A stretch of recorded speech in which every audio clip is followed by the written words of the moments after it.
Next up, our third finalist, Fidelia am I saying it right? Okandze? Okay. Okandze. She's come all the way from Kent today. Everyone, please welcome Fidelia.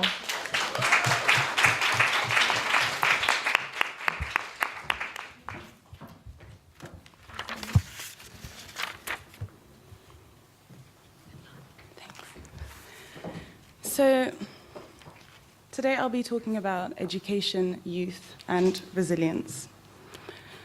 I was born in Congo. I moved to Ivory Coast when I was 4, and I've lived in the UK since I was 8. When I moved to the UK aged 8, I spoke no word of English, except good morning, which my mother taught me at the airport when we landed. I could not have begun to imagine how far I was from home, and was probably more than a little overwhelmed by the, frankly, terrible weather. Presently, I hold only the memories I have constructed using the stories my grandmother tells me of our life in Congo, and the stories my mother tells me of our life in Ivory Coast. I've always had a patchy memory of my upbringing before England. When I was younger, I could only recall a faint memory of watching the tops of palm trees go by from the back of a car window on a highway in Ivory Coast, and beyond the trees, the glimmer of the sea. Occasionally, a familiar smell will trigger unanticipated strong emotions of longing, but without anchor to a memory, I was simply left to feel the unease of a missing self.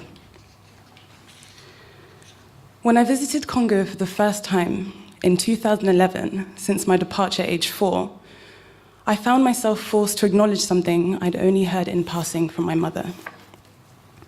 My grandmother, when cuddling me, would say to me in French, "You and I, we fled the war together, do you remember?"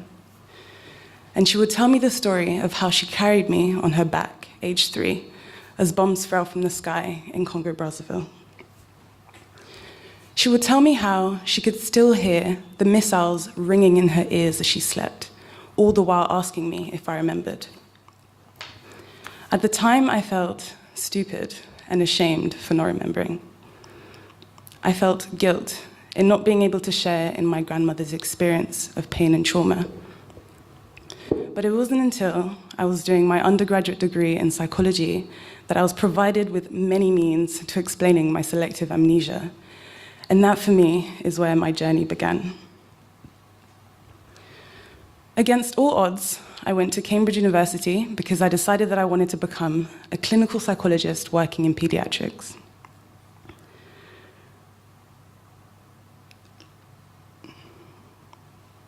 Presently, I am an honorary assistant psychologist at Maudsley Hospital in South London, and I'm working on a project to build a library in Congo-Brazzaville targeting identity and resilience in youth.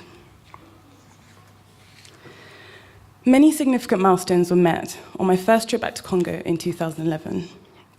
I found myself sharing in the local children and adolescents' frustration of not being able to find a single library which wasn't disguised as a bookshop or didn't require an extortionate amount for membership or an academic professor status. From then, the seed of an idea was planted, but wouldn't come to fruition until a 2-month teaching volunteer program in Nepal in 2016. Another significant milestone was coming across what is now one of my favorite TED Talks by acclaimed author Chimamanda Ngozi Adichie, where she talks about the danger of a single story. She talks about how vulnerable and how impressionable children are in the face of a single story, and how her own discovery of African writers saved her from having a single story of what books are. This talk moved me and stirred something dormant in me. I decided that I wanted to build a library in Congo with books that children felt they could relate to. But it wasn't until my trip to Nepal that I was provided with an opportunity to start on my journey. I was introduced to an engineer who had helped to rebuild a school that had been destroyed in the earthquakes in 2015. After a brief talk about my project, he was willing to help me build the Congolese Library of African Literature. Growing up, I wasn't exposed to African literature until I was 17 and reading Things Fall Apart by Chinua Achebe in my English literature and language class. There was something truly spectacular about reading a critically acclaimed book which reflected my African values. It had never occurred to me that people who looked like me and people who shared the same cultural values as me could also be bestsellers. Researchers Daniel and Wassel describe resilience in terms of intrinsic and extrinsic factors. One of the intrinsic factors they describe is good self-esteem in the form of an internal sense of worth and competence. The importance of recognizing oneself in literature is very often overlooked. The power of placing oneself and one's cultural identity can be used as a tool in enhancing resilience in the face of academic and environmental adversity, especially for young girls and boys in developing countries such as Congo. I believe that by influencing perceptions of self, I can motivate individuals to bring about physical changes within their surrounding community. A recurring question I've had on my journey with the Brazzaville Library Project is whether there's a reading culture in Africa. Firstly, I'd like to clarify that culture is man-made. Whenever I think of reading culture in Africa, there is one particular project that comes to mind. In 1999, a community library project was launched in Kitengesa in Uganda with a box of approximately 160 books. Today, that box is a building offering well over 3,000 books, as well as various programs in partnership with local primary schools. Within 2 years of the library opening in 2002, 342 people had acquired membership. By 2007, that number had risen to 616. The project has attracted much attention over the years, both as a research and development project, and that is something I would very much like to replicate in Congo-Brazzaville. We hope to use the Kitengesa Community Library as a guideline for Congo's own library project journey and hopefully build on their findings. The goal is to generate funding not only for construction, but to carry out research of our own on the library's use, users, and impact within the surrounding community. When I was completing my undergraduate degree, my mother persuaded me to use a part of the maintenance grant I received from the UK government to invest in land in Congo. Now, she could not have known what I would later use that land for, and you can only imagine how reluctant I was to part with these funds that were keeping me afloat at university. But now looking back, I could not be more thankful for the sacrifice I made, because today it is that land I have donated for the construction of Congo's first African literature library. Though we have land, it is clear we have yet a long way to go. But what I find most reassuring is that in the past, the events that I took to be wholly unremarkable have down the line transformed into huge milestones that have later changed the direction of my life. So today I am an honorary assistant psychologist with a passion for a project involving youth development in Congo.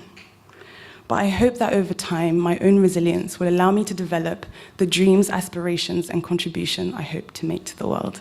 Thank you.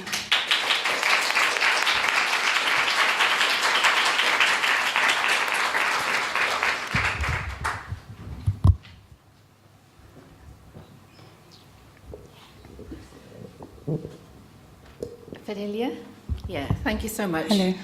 I just got a question about how you're planning to, just briefly, how you plan to raise funds in order to, set up this library.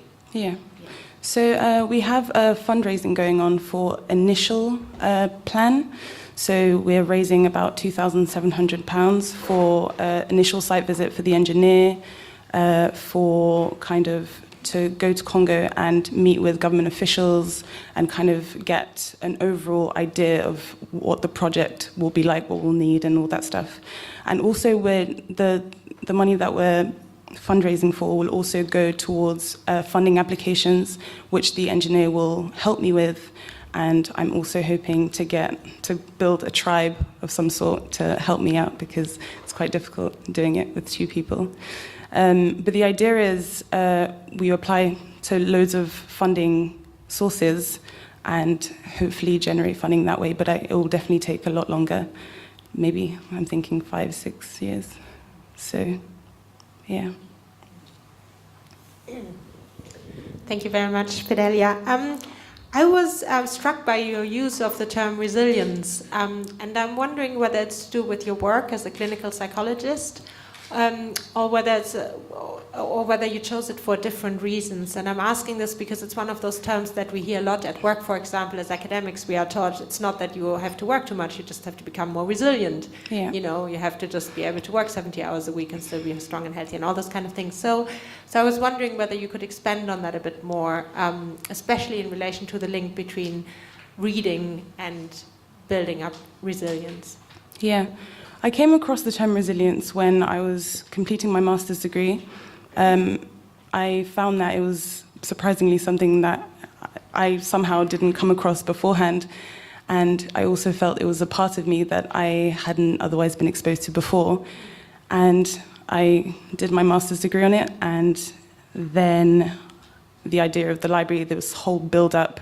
And I found that actually the entire term actually feeds into what I'm doing right now, and the idea of building resilience in these kids in Congo that don't have everything that we have today, and using my own resilience to inspire them in a way, to become stronger within themselves, to make the changes themselves rather than me making the changes for them. So.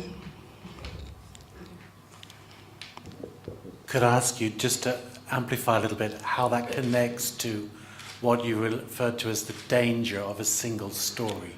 Yes. So Chimamanda talks about the danger of a single story.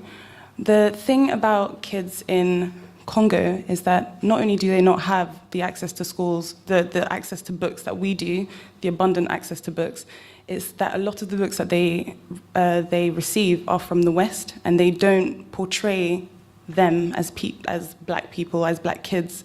So whenever they see these successful kids in these books, they don't look like them, and so they don't see it as they can be as successful as this person, because obviously that's not me. And the danger there is that if they're only ever exposed to those kinds of books for their entire life, then they'll never know what else is out there for them to be exposed to. So I wanted to change the narrative a bit and provide another perception of success, but that reflects them as black kids. Thank you. Thank you.